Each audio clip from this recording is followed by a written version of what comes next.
Welcome back everybody, Franksway. Honda VF400F, one of the last survivors I would say. So hoopty we picked up over the weekend. V4 engine, first thing I did, well the bike came in with, had a spark issue, so we're looking at that. First thing I did is change the engine oil, change 4 plugs, had a look at the firing order, still busy downloading a manual for it.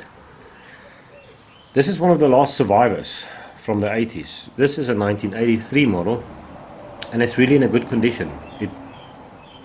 It's amazing how it survived the time. So surely somebody was actually looking after it. Today I want to take off the carbs. That's going to be priority number one. I think when the carbs are properly cleaned, this should actually start. I got it to fire up yesterday just to start and die again, but there's more work on the carbs that needs to be done. I'll do a time lapse as I remove the carbs, and let's see if we can survive this bike.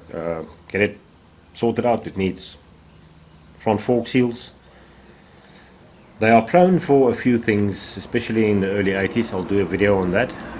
They were known to have crank issues, they were known to have cam issues, especially oil feeding towards the cams. So I'll loosen this up and I'll just quickly have a look at the top, what the condition is of the cam. It's got papers, it's roadworthy, it needs 2 front flickers, brakes need to be bled through in the front, needs a new clutch lever on that side, new tire in the front, but further than that it seems all really stock standard. And I'll do a video showing you the type of innovative design that Honda had in the early 80s. And this is one thing I love about Hondas, is they were engineering motorcycles that actually last. There's a lot of thought behind what they engineered, over-engineered. And as I said on my previous videos, at any day I'll buy a 35-year-old Japanese motorcycle versus today's Chinese motorcycles.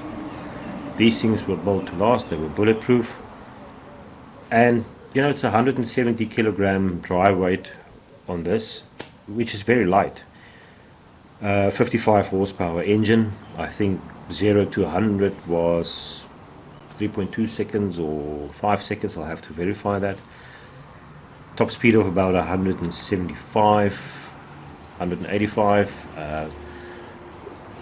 Redline actually started on this at 12,000 RPMs, so they were really rev happy motors, and they had little to no vibrations, and they were just very fun to drive.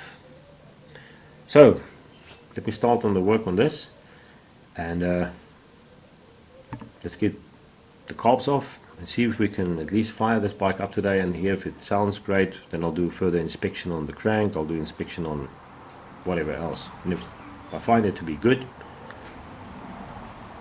then we've got a survivor that I can use a bit riding around it with and enjoy it. See you later on the next video. Cheers.